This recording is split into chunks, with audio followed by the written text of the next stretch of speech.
Hello friends, welcome to my channel. Please ఈ వీడియోకి like and subscribe చేయండి. ముఖ్యంగా మీరు ఈ వీడియోకి లైక్ కొట్టినప్పుడు హస్తిపంజరం లైక్ కొట్టినట్టు ఉంటుంది. ఒకసారి లైక్ కొట్టి చెక్ చేయండి. ఓకే, మనం ఇప్పుడు వీడియోలోకి వెళ్దాము. ఇప్పుడు నేను చెప్పబోయేది బెంగళూరులో జరిగిన ఒక యథార్థ ఘటన. అజయ్ అనే అతనికి బెంగళూరులో ఉద్యోగం వస్తుంది. అతను తన ఊరిని విడిచిపెట్టి బెంగళూరుకు వస్తాడు. బెంగళూరుకు వచ్చి తన జాబ్ తను చేసుకుంటూ ఉంటాడు. అయితే ఒకరోజు ఓనర్కు తనకు బాగా గొడవ అవుతుంది. గొడవ అయినప్పుడు ఓనర్ తనని ఇంటిని అప్పటికప్పుడు ఖాళీ చేయమని ఆ ఇంటిని వేరే వాళ్ళకు అమ్మేస్తాడు. సరే అని తను అనుకుంటాడు, మరో రూమ్ ఈజీగా దొరుకుతుందిలే అనుకొని కొంచెం కష్టపడతాడు. అప్పుడు కొంచెం బెంగళూరు చివరిలో ఉంటుంది. బెంగళూరు కొంచెం సిటీ అవుట్స్కట్స్లో ఒక ఇల్లు దొరుకుతుంది. అయితే ఆ ఇంటి ఓనర్ బెంగళూరులో ఉన్నాడు. ఆ ఇంటి ఓనర్ బంధువులు ఉంటారు. వాళ్ళే వచ్చి ఆ రూమ్ అంతా చూపించి, ఇది మీ సొంత ఇల్లు అనుకోండి, మీరేం ఇబ్బంది పడద్దు, మీకు ఎంతకాలం ఉండాలనుకుంటే అంతకాలం ఇక్కడ ఉండండి అని చెప్పి అడ్వాన్స్ తీసుకొని వెళ్ళిపోతారు. అజయ్కి ఎలాగంటే మార్నింగ్ 9కి వెళ్ళి రోజు రాత్రి 11 గంటలకు ఆ పని ముగించుకొని ఇంటికి వస్తాడనమాట. అయితే అతనికి ఒక అలవాటు ఉండేది, ఎప్పుడు ఇంట్లో చేసుకోవడం అలవాటు ఉండదు. రోజు బయటే తింటూ ఉంటాడు. ఒకరోజు తనకు ఆరోగ్యం బాగాలేకపోవడంతో మధ్యాహ్నమే తిరిగి తన ఇంటికి వస్తాడు. అప్పుడు తన పొరుగింటి వాళ్ళు, ఎదురింటి వాళ్ళు ఉంటారు కదా, అప్పుడు అతను వచ్చి ఇలా అడుగుతాడు, మీరు ఇంట్లో ఉంటున్నారా అని. అవును అంటాడు. అప్పుడు అజయ్ అతన్ని, రండి మా ఇంట్లోకి టీ తాగుదురు అని పిలుస్తాడు. అప్పుడు ఆ ఎదురింటి అతను, అమ్మో నేను ఆ ఇంట్లోకి రాను అని అంటాడు. అప్పుడు అజయ్ కొంచెం భయపడతాడు, ఏమైంది అని. అప్పుడు అజయ్ ఏమైంది అని అంటాడు. అప్పుడు అతను గొంతులో నసుకుతూ ఉంటాడు, ఏమైందో ఓపెన్గా చెప్పండి, ఎటువంటి భయం అవసరం లేదంటే అప్పుడు అతను, ఈ ఇంట్లో దయ్యాలు ఉంటాయి అని చెప్తాడు. రోజు రాత్రి ఆ ఇంట్లో ఎవరో బట్టలు ఆరేస్తున్నట్లు, ఎవరో ఫ్యాన్కు వేలాడుతున్నట్లు, కిటికీలు మూస్తున్నట్లు ఇలా రోజు శబ్దం వస్తుంది. కానీ ఆ ఇంట్లో ఎవరు ఉండరు. నేను ఇక్కడికి వచ్చి 3 రోజులైంది, కానీ నాకు అలా ఏం అనిపించలేదు. నాకు అంతా నార్మల్గానే ఉంది. అయినా నేను ఇటువంటి దయ్యాలు ఇవన్నీ నేను నమ్మను, అలాంటివి ఏమీ ఉండవని నేను అనుకుంటానా అని అంటాడు. సరే, ఎదురింటి అతను చెప్తాడు, ఇంట్లో దయ్యాలు ఉన్నవి, అవి చాలా ప్రమాదకరం, నీకేమైనా అవుతాయి అని అంటే దానికి అతను, నేను ఇలాంటి కథలు చాలా విన్నాను, నాకు అసలు దయ్యాలంటే అసలు లెక్కలే లేదు, అవి ఊరికి మనం ఊహించుకుంటాం కానీ అందులో ఎటువంటి నిజము ఉండదు, అది కేవలం మన భ్రమ మాత్రమే అని అతని మాటలు కొట్టేస్తాడు. కానీ అజయ్కి రోజు ఎటువంటి ఇబ్బంది ఏమీ ఉండదు. అతను మిగతా వేరే వాళ్ళని కూడా కలిసి మాట్లాడతాడనమాట. వాళ్ళు కూడా ఇంట్లో దయ్యం ఉంది, ఇలాంటివి జరుగుతూ ఉంటాయి అని చెప్తారు. అయినా ఇతను ఏమీ పట్టించుకోడు. అజయ్ ఎలాగంటే తన రూమ్ను, ఇంటిని చాలా ఒకడే ఉన్నప్పటికీ చాలా నీట్గా పెట్టుకుంటాడు. అంటే ఇంట్లో ఏమైనా ఒక వస్తువు కింద పడినా, ఏదో ఒక షర్ట్ కింద పడినా అతనికి తెలుస్తుంది అనమాట. అంత నీట్గా పెట్టుకుంటూ ఉంటాడు. అయితే ఒక 5-6 రోజుల తర్వాత అతను అల్మారాలో ఒక గుడ్డ పెట్టి ఉంటాడు అనమాట.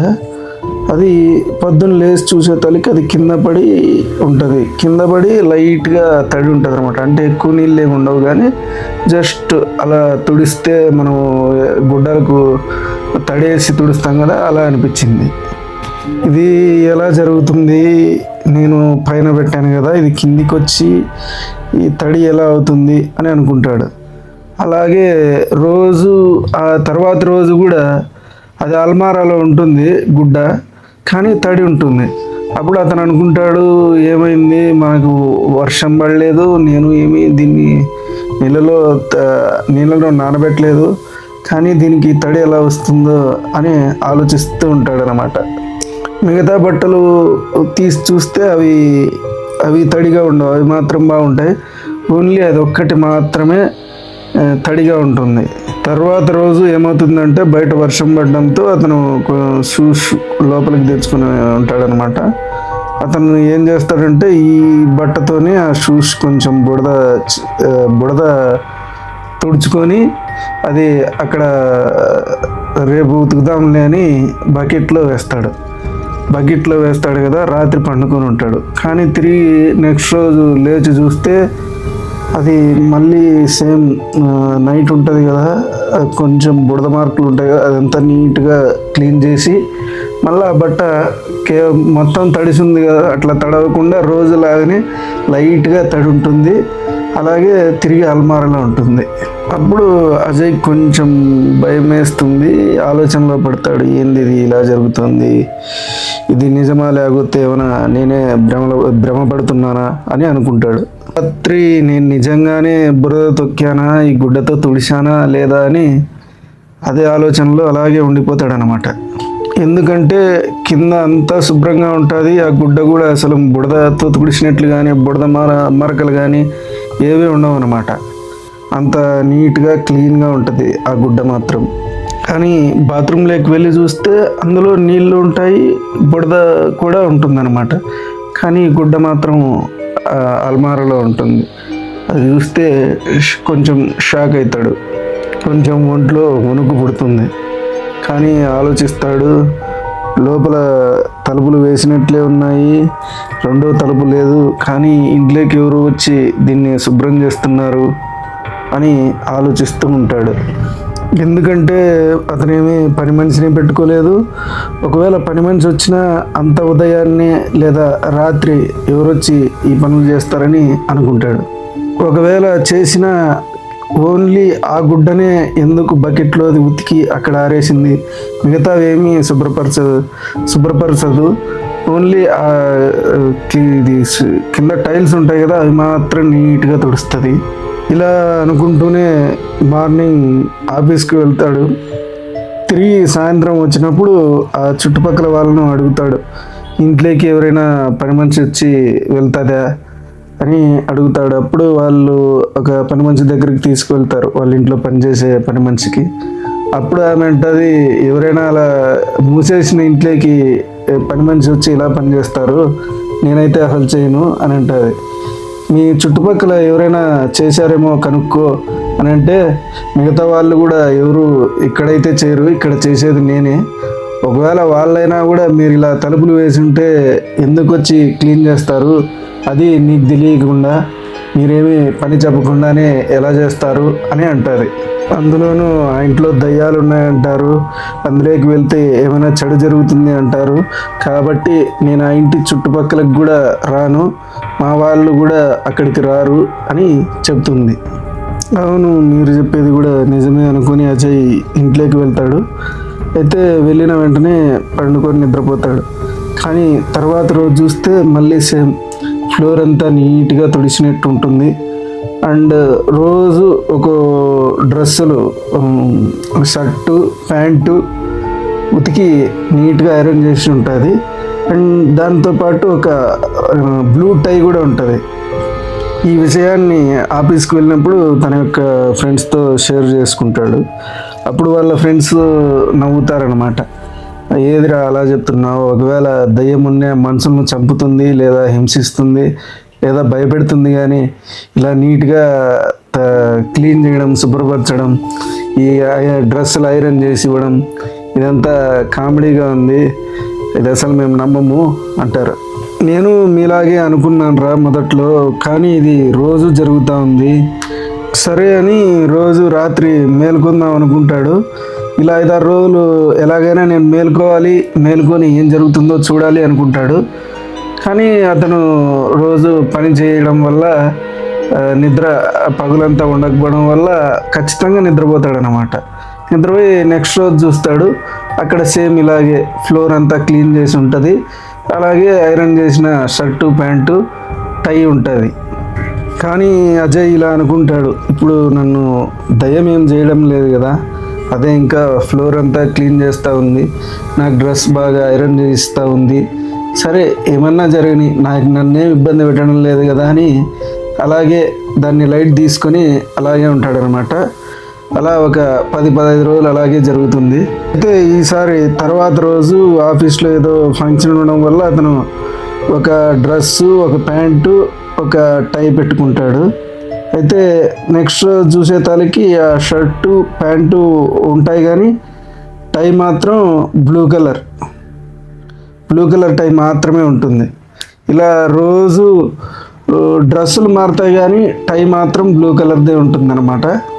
కానీ ఇప్పుడు కొత్తగా ఏం జరుగుతుందంటే రోజు తను రెడీ అయ్యేటప్పుడు అతను టై వేసుకోవడం అలవాటు ఉండదు. సో టై రోజు పెట్టుకుంటాడు కానీ వేసుకోడు అనమాట. ఏమవుతుందంటే ఆ టై వచ్చి ఇలా మకం మీద పడుతూ ఉంటుంది, అతని మకం మీద. అతను తీసి సైడ్ వేస్తూ ఉంటాడు. ఇట్లా డైలీగా ఇలాగే జరుగుతూ ఉంటుంది. ఒకరోజు ముకుల్ ఒక పూజారి దగ్గరికి వెళ్తాడంటే అతను దయ్యాలను ఉన్నాయని నమ్మకపోయినా కూడా ఎందుకైనా మంచిదని ఒక పూజారి దగ్గరికి వెళ్ళి అడుగుతాడు.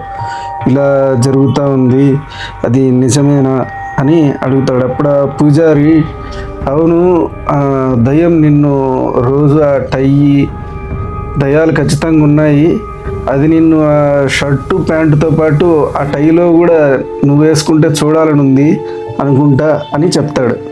నువ్వు నాకు కొంచెం ఎక్కువ డబ్బులు ఇస్తే నేను ఎలాగోలా చేసి ఆ దయ్యాన్ని బయటికి పంపిస్తా అంటాడు. అప్పుడు అజయ్, ఆ ఇల్లు నాది కాదు కాబట్టి ఆ ఇంట్లో ఏం జరిగినా నాకేం ఇబ్బంది లేదు అనుకుని అక్కడి నుంచి వచ్చేస్తాడు. ఆ రోజు రాత్రి ఆ రూమ్లో ఒక టేబుల్ ఉంటుంది. ఆ టేబుల్ ఇలా లాగితే ఒక శబ్దం వస్తుంది అనమాట. శబ్దం వచ్చాక దాని కింద డ్రెస్సింగ్ టేబుల్ ఉంటుంది కదా, అద్దం ఉంటుంది. అద్దం కింద డ్రెస్సింగ్ టేబుల్ ఇలా లాగి చూస్తే అందులో మేకప్ సామాన్లు ఉంటాయి. లిప్స్టిక్, దువ్వెన, ఇంకా హెయిర్ క్రీము, ఫేస్ క్రీము, ఇలా చాలా ఉంటాయి. వాటిని తీసి బయట పడేస్తాడు. కానీ నెక్స్ట్ రోజు వచ్చి చూస్తే మళ్ళీ అవి అందులోనే ఉంటాయి. ఒకరోజు ఇది వాళ్ళ ఫ్రెండ్స్కి మళ్ళీ చెప్తాడు. ఆ ఫ్రెండ్స్ అయితే ఈరోజు రాత్రి ఏం జరుగుతుందో అని ఆ మేకప్ ఉంటుంది కదా డ్రెస్సింగ్ టేబుల్, అది కొంచెం వేరే చోటుకి పెడతారనమాట. జరిపి పెడితే పొద్దున్నే లేచి చూసేసరికి అది మళ్ళీ ఎదురుగా వచ్చి ఉంటుంది. అప్పుడు వాళ్ళ ఫ్రెండ్స్ ఇతను అడుగుతారు, నువ్వేమైనా ఇక్కడికి జరిపావా అని. అప్పుడు అజయ్ లేదు అంటాడు. మళ్ళీ నెక్స్ట్ రోజు కూడా అలాగే చేస్తారనమాట. అది వేరే చోట పెడతారు డ్రెస్సింగ్ టేబుల్, కానీ అది తిరిగి మళ్ళా సేమ్ వాళ్ళ ఎదురుగా ఎక్కడ మంచానికి ఎదురుగా వచ్చి ఉంటుంది. అంతే వాళ్ళంగా, అరే ఇది నువ్వు చాలా సీరియస్గా తీసుకోవాల్సిన విషయం, ఇందులో దయ్యాలు ఖచ్చితంగా ఉన్నాయి అని చెప్పి వెళ్ళిపోతారు. అయితే ఆ తర్వాత రోజు నుంచి ఇంకా కొంచెం టై ఉంటుంది కదా బ్లూ టై, ఇతను కట్టుకోకపోతే అది బలవంతంగా కట్టినట్టు దానంతకదే టై వేస్తున్నట్టు ఉంటుందన్నమాట. అతను బలవంతంగా దాన్ని తీసి పక్కకి వేసేయడం, వెళ్ళిపోవడం, ఇలా వరుసంగా 3 రోజులు జరుగుతుంది. అంతే అతనికి ఎందుకో ఇప్పుడు కొంచెం భయం వేస్తుంది అనమాట. భయం వేసి ఇంట్లో ఏం జరిగింది అని కనుక్కోవాలనుకుంటాడు. వెంటనే అప్పుడు స్టార్టింగ్లో చూపించుంటారు కదా ఇంటి ఓనర్ బంధువులు, అతని దగ్గరికి వెళ్తాడు. అతని దగ్గరికి వెళ్తానంటే వాళ్ళు ఏమంటారంటే, సరే ఇదిగో నీ డబ్బులు తీసుకో, ఇంకా ఆ ఇంటిని వదిలి వెళ్ళిపో అని అంటారు. వదిలి వెళ్ళిపో అన్నా కూడా ఇతను, నాకేం పర్వాలేదు, మీరు ఫస్ట్ అక్కడ ఏం జరిగిందో చెప్పండి, నాకు డబ్బులు ఏం అవసరం లేదు, నేను అక్కడే ఉంటాను, మీరు ఫస్ట్ అక్కడ జరిగింది ఏదో నాకు అది ముందు చెప్పండి అంటాడు. సరే ఇంకా నీ ఇష్టమని ఆ ఇంటి ఓనర్ బంధువు ఇలా చెప్తాడు. 3 years బ్యాక్ ఇక్కడికి ఒక ఫ్యామిలీ వచ్చింది, అంటే భార్యాభర్త. అయితే వాళ్ళిద్దరూ ఎప్పుడూ గొడవ పడుతూనే ఉండేవారు. కాకపోతే వాళ్ళది లవ్ మ్యారేజ్ కాబట్టి ఎన్ని గొడవలు వచ్చినా ఏం జరిగినా వాళ్ళ ఇంట్లో చెప్పేది కాదు. పతియే ప్రత్యక్ష దైవం అనేటట్లు ఉండేది. ఎంత కొట్టినా రోజు వచ్చి కొట్టేవాడు, తిట్టేవాడు. అయినా కూడా నెక్స్ట్ రోజుకి తన యొక్క బట్టలు బాగా సర్ది పెట్టి ఐరన్ చేసి ఇచ్చి ఇవ్వడం, ఇలా ఎప్పుడూ కోప్పడేది కాదు. ఎంత హింసించినా తట్టుకొని ఉండేది. అలాగే ఇది పోలీసులు కూడా వీళ్ళ దగ్గరికి వచ్చేవాళ్ళు కాదు, ఎందుకంటే అది భార్యాభర్తల సమస్య, మనకు అనవసరం అనుకుని వాళ్ళు ఉండేవారు. వాళ్ళు ప్రతిరోజు ఏదో గొడవ పడుతూనే ఉండేవారు. ఇలా రోజు జరుగుతూనే ఉండేది. కానీ ఒకరోజు రాత్రి ఎటువంటి గొడవ లేదు. కానీ నెక్స్ట్ రోజు తలుపులు వేసినట్టే ఉన్నాయి, వాళ్ళు బయటికి ఎవరూ రాలేదు. అలాగే మధ్యాహ్నం అయింది. మధ్యాహ్నం అవుతానే అంటే ఆ ఇంట్లో నుండి ఏదో ఒక దుర్వాసన వచ్చింది, అంటే చెడు వాసన. మనిషి చనిపోతాడు కదా, లేదా ఏదైనా జంతువు అలా చనిపోతే వాసన వస్తుంది కదా, అలా వచ్చింది. దాంతో ఎదురింటి వాళ్ళు పొరుగింటి వాళ్ళు అందరూ కలిపి ఆ డోర్ ఓపెన్ చేశారు. డోర్ ఓపెన్ చేసి చూస్తే వాళ్ళైతే షాక్ అయిపోతారనమాట. వాళ్ళ ఒంట్లో భయం పుడుతుంది. అక్కడ డ్రమ్లో ఆమె తన భర్తను ముక్కలు చేసి ఒక డ్రమ్ములో వేస్తుంది. అండ్ ఆ డ్రమ్ము నరికినప్పుడు కింద రక్తం పడి ఉంటుంది కదా, అది మొత్తం క్లీన్ చేసి మొత్తం తుడిచి నీట్గా అంతా తుడిచి ఆ బట్టను బాత్రూంలో బకెట్లో వేసి ఏం చేయాలో అర్థం కాక తన భర్తను వదిలి ఉండలేక బయటికి వస్తే వాళ్ళ యొక్క పేరెంట్స్ ఏమంటారు, పోలీసులు ఏం చేస్తారనే భయంతో ఆమె కూడా విషం తాగి చనిపోయింది అని ఆ ఇంటి ఓనర్ బంధువు చెప్తాడు. అంతే, ఇది విన్న వెంటనే ఇప్పుడు అజయ్కి ఒంట్లో వణుకు పుట్టి ఇలా మనసులో అనుకుంటాడు, అది రోజు ఆ టై నాకు ఇస్తూ ఉంది, అది ఒకవేళ నేను కానీ వేసుకుని ఉంటే ఈ పాటికే నన్ను కూడా అలాగే చంపి ముక్కలుగా నరికి డ్రమ్లో వేసేది అనుకొని వెంటనే ఓనర్కు నేను ఆ ఇంటిని ఖాళీ చేస్తా, నన్ను వదిలేయండి, నాకు ఆ డబ్బు కూడా వద్దు అని భయపడుతూ వెళ్ళిపోతాడు. సో ఇది స్టోరీ గాయ్స్. ఈ వీడియో మీకు నచ్చినట్లయితే లైక్ అండ్ సబ్స్క్రైబ్ చేయండి. Thank you.